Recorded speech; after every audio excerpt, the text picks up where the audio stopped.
Showbiz में काम करने वाली कुछ लड़कियां डर जाती हैं, कुछ छोड़ जाती हैं, कुछ मान जाती हैं और कुछ एक्सपोज करती हैं और कुछ अपना जिस्म खुद ऑफर करती हैं और कहती हैं कि मुझे बड़ा स्टार बना दो। और कुछ बड़े डायरेक्टर्स और प्रोड्यूसर्स बड़ी बड़ी एक्ट्रेस को आंखों से इशारा करते हैं कि अगर बैठने की जगह नहीं है तो मेरी गोद में आकर बैठ जाओ। शोबिज इंडस्ट्री का वैसे तो आपने वो चेहरा अपने सोशल मीडिया पर, टीवी पर, हर जगह पर देखा होगा जब एक्ट्रेस और एक्टर आपस में बहुत प्यार से मिलते हैं और बहुत सारे डायरेक्टर्स अपनी एक्ट्रेस को बड़े प्यार से गले लगाते हैं और वो भी खुशी खुशी लग जाती हैं। लेकिन आज की इस वीडियो में मैं आपको कुछ ऐसी एक्ट्रेस के बारे में बताऊंगा जिन्होंने टीवी पर बैठकर बड़े बड़े डायरेक्टर्स और प्रोड्यूसर्स को बेनकाब किया और बताया कि ये कितने ठरकी हैं और किस तरह से नए आने वाली लड़कियों को अपनी हवस का निशाना बनाते हैं। मेरा नाम है सुमेर और आप देख रहे हैं सभी सुमेर यूट्यूब चैनल।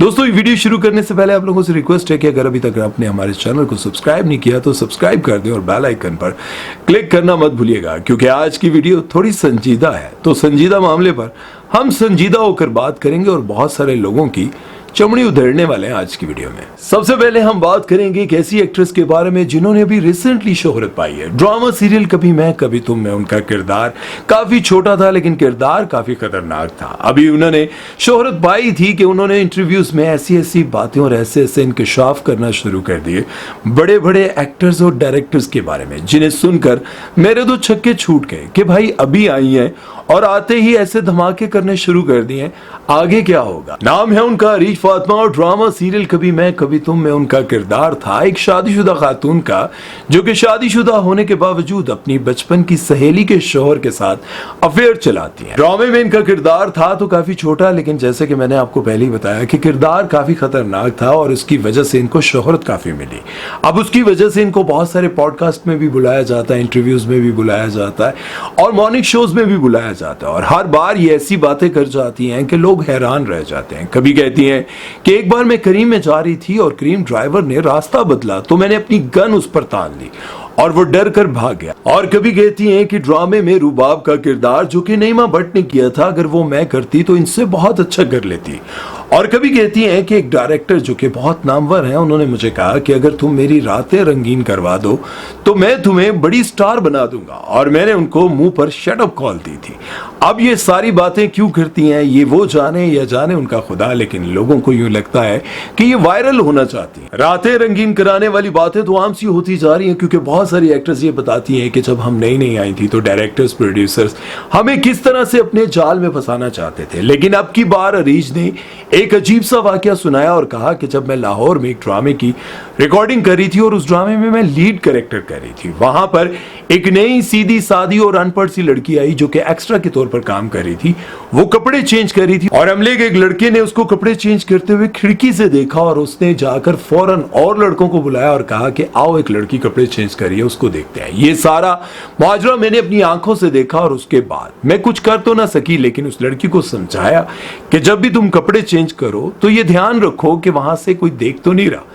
ये बात जब मैंने सुनी निदा यासिर के उस शो में तो मैंने सोचा आपको बोलना चाहिए था, वहां पर उसके हक में आवाज उठानी चाहिए थी। जब आज आप टीवी पर आकर ये बात कर रही हैं तो वहां पर भी किसी लड़की के हक में आवाज उठाती तो कितना अच्छा होता। एक और बहुत बड़ी एक्ट्रेस है जिनका नाम है सारा उमैर। इनको आज से 15-20 साल पहले आप बहुत बड़े बड़े ड्रामों में बड़े किरदार करते हुए देखते होंगे, लेकिन फिर काफी गैप आ गया क्योंकि इन्होंने बहुत जल्द शादी कर ली थी और शादी के बाद इन्होंने शोबिज इंडस्ट्री को छोड़ दिया था। और काफी अरसे के बाद जब ये वापस आई तो भाभी और बड़ी बहन का किरदार अदा करती हैं। लेकिन इन्होंने भी निदा यासिर के शो में बैठकर इतना बड़ा इंकशाफ किया जिसे सुनने के बाद मैं खुद भी बड़ा हैरान हुआ। सारा उमैर ने यह वाकया सुनाने से पहले निदा यासिर के वालिद जो कि पीटीवी के बहुत बड़े डायरेक्टर और प्रोड्यूसर थे, काजिम पाशा, उनकी बड़ी तारीफें की और कहने लगी कि वो बहुत ही सीधे साधे और सोबर किस्म के डायरेक्टर थे।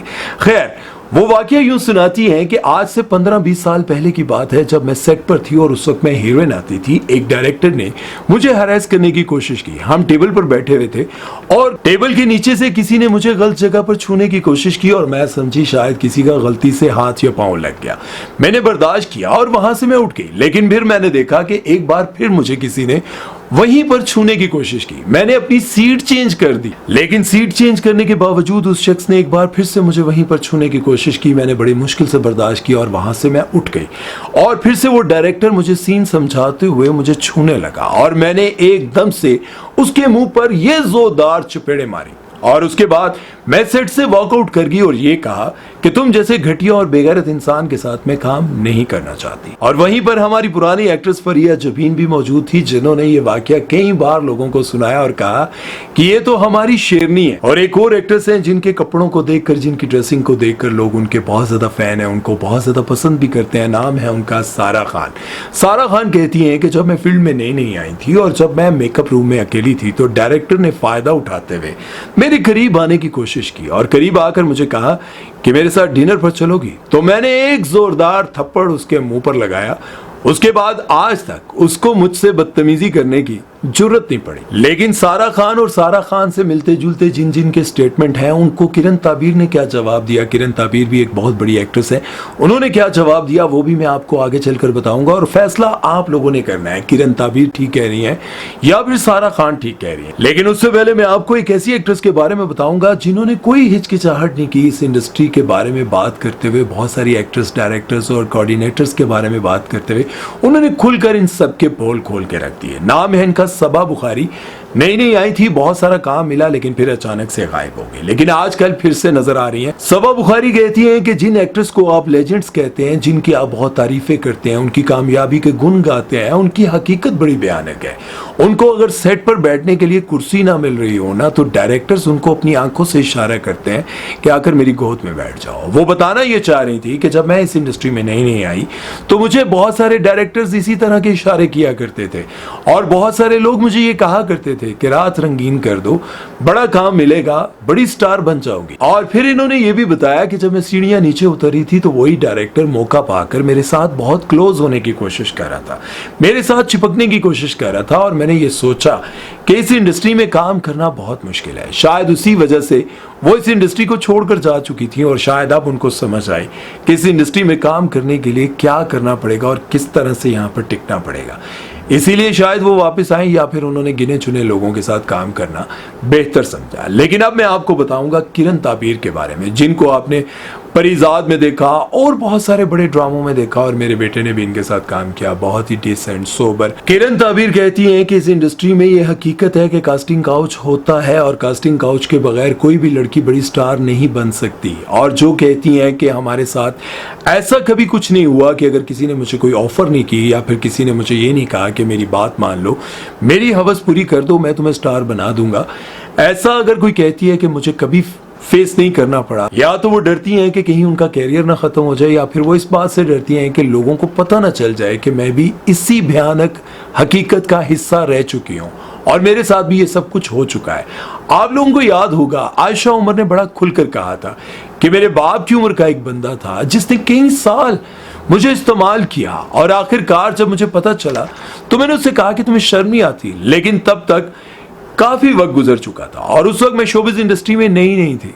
अब उनका इशारा किसकी तरफ था, क्योंकि वो दौर पीटीवी का दौर था और पीटीवी के दौर में कौन सा ऐसा बड़ा डायरेक्टर और प्रोड्यूसर था जो उनकी बाप की उम्र का था और उन्होंने आयशा उमर के साथ ज्यादती की या फिर जो भी वो कहना चाह रही थी। उसके बाद फरियाल महमूद भी पीछे नहीं रही और उन्होंने कहा कि जितना इस इंडस्ट्री का बड़ा आदमी उतनी ज्यादा उसकी ठरक होती है, जितनी बड़ी कुर्सी उससे कई गुना ज्यादा बड़ी उसकी ठरक होती है। इस फील्ड में कुछ लड़कियां डर जाती हैं, कुछ छोड़ जाती हैं, कुछ मान जाती हैं, कुछ एक्सपोज करती हैं और कुछ अपना जिस्म खुद फराहम करती हैं कि सब कुछ कर लो लेकिन मुझे बड़ा स्टार बना दो। और ये बात सिर्फ पाकिस्तानी एक्ट्रेस ही नहीं कहती, बल्कि बॉलीवुड, हॉलीवुड, दुनिया भर की जितनी बड़ी एक्ट्रेस हैं वो कहती हैं कि इस इंडस्ट्री में आने के लिए गिव एंड टेक करना पड़ता है। बहुत सारे ऐसे घटिया लोग होते हैं और आप ये बात तो अच्छे से जानते हैं कि हीरोइन कौन आती है, जो खूबसूरत होती है, ना सिर्फ फेस से बल्कि जिसामत भी उनकी खूबसूरत होती है। और ये जो डायरेक्टर्स होते हैं इनमें से बहुत सारे ऐसे होते हैं जो अपने कैलिबर का ख्याल रखते हैं, ये बात सोचकर कि अगर मैंने इसके साथ कोई फिजिकल रिलेशन बनाया तो मेरी बदनामी भी हो सकती है, अगर मैंने इसके साथ कोई ऐसी बात की तो कभी ये बड़ी स्टार बन जाएगी या फिर जब ये मुझसे नाराज होगी। देखें जो बड़ी स्टार्स हैं वो अपने शौहर से नाराज होती हैं तो उनके पोल खोल देती हैं और ये कैसे हो सकता है कि किसी डायरेक्टर को वो माफ कर दें। और इनके पास बहुत सारे प्रूफ भी होते हैं, बहुत सारी वीडियोस होती हैं, बहुत सारे मैसेजेस होते हैं। ये मौका आने पर, मौका पड़ने पर, या क्या कहते हैं, वक्त आने पर ये सारे पोल खोल के रख देती हैं।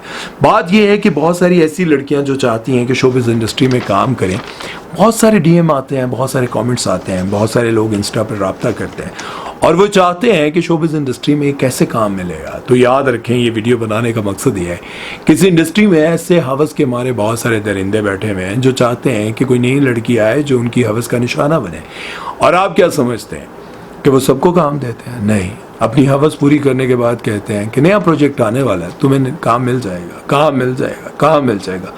और यूं ही करते करते करते फिर आपकी उम्र इतनी हो जाती है कि आप कहती हैं कि गवाया सब कुछ, हासिल कुछ ना किया, इज्जत भी गई, सब कुछ गया। लेकिन कुछ लोग समझ जाते हैं, टाइम पे छोड़ देते हैं, लेकिन कुछ लोग नहीं समझते। वो समझते हैं कि उनको रोकने वाला, समझाने वाला फजूल आदमी है, बेकार आदमी है। बहरहाल उम्मीद है कि मेरी बातें आप लोगों को समझ आई होगी। अपनी राय कमेंट सेक्शन में ज़रूर दीजिएगा। अपना ख्याल रखिएगा। अल्लाह ताला सबकी हिफाजत फरमाए, सबको अपने हिफ्ज़-ओ-मान में रखे। दुआ में याद रखिएगा। अल्लाह हाफ़िज़।